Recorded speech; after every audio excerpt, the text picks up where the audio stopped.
Hi guys, welcome back to my new blog. ಬೆಳಗ್ಗೆ ಇವತ್ತು 6 ಗಂಟೆಗೆ ಎದ್ದು ಎಲ್ಲ ವರ್ಕ್ಶಾಪ್ ಆಗಿವಿ. ನಮ್ಮ ಫ್ರೆಂಡ್ಸ್ ಇನ್ನೂ ರೆಡಿನೇ ಆಗಿಲ್ಲ. ಈಗ ಅನ್ನ ಮಲ್ಕೊಂಡ್ರಿ. ಬೇರೆ ಕಡೆ ಹೋಗ್ಬೇಕು. ಪಂಚಮುಖಿ ಆಂಜನೇಯ ಇನ್ನೂ ಮಂತ್ರಾಲಯದಾಗ ಇನ್ನೊಂದು ಸಲ ದರ್ಶನ ಪಡಿಬೇಕಂತ ಹೇಳ್ಯಾರ.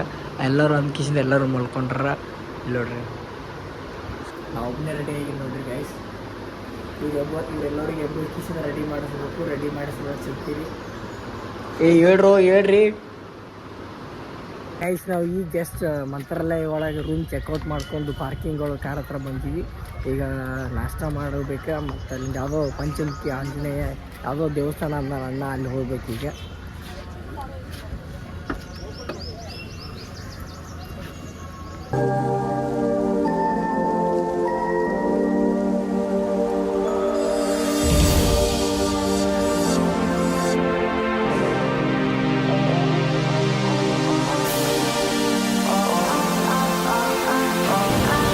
Hi guys, welcome back to my new blog.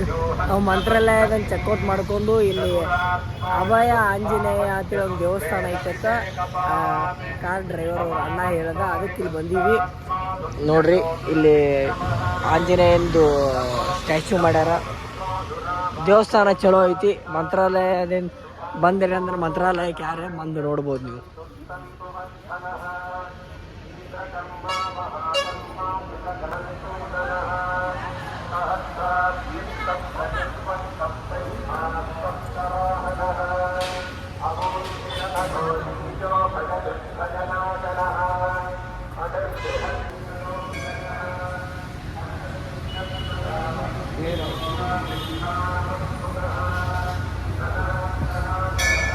Guys, ಇಲ್ಲಿ ಆಂಜನೇಯಂದು ಸ್ಟ್ಯಾಚ್ಯೂ ಮಾಡ್ಯಾರ.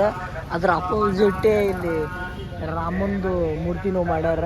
ಅಯೋಧ್ಯೆ ಒಳಗೆ ಐತಲ್ಲ, ಏನು ಗರ್ಭಗುಡಿ ಒಳಗೆ ಯಾವ ರೀತಿ ಐತಲ್ಲ ಅದೇ ರೀತಿ ಒಳಗೆ ಇಲ್ಲಿ ಕೆತ್ತನೆ ಮಾಡ್ಲಿಕತ್ತಾರ. ಇನ್ನೂ ಓಪನಿಂಗ್ ಆಗಿಲ್ಲ. ಯಾರಾದರೂ ಮಂತ್ರಾಲಯ ಕಡೆ ಬಂದಿದ್ದೀರ ಅಂದ್ರೆ ವಿಸಿಟ್ ಮಾಡ್ಬೋದು. ಇಲ್ಲೇ ಐತಿ ನೋಡ್ರಿ, ಇದು ದೇವಸ್ಥಾನ. ಅಂದ್ರೂ ದೇವಸ್ಥಾನ ಚಲೋ ಐತಿ. ಈ ವಿಡಿಯೋ ಇಷ್ಟ ಆದ್ರೆ ಲೈಕ್ ಮಾಡಿರಿ, ಶೇರ್ ಮಾಡಿರಿ, ಸಬ್ಸ್ಕ್ರೈಬ್ ಮಾಡಿರಿ. ಮತ್ತು ನೆಕ್ಸ್ಟ್ ವ್ಲಾಗ್ ನೆಕ್ಸ್ಟ್ ಅಲ್ಲಿವರೆಗೂ ಬಾಯ್, ಮದುವೆ ಅಂತ.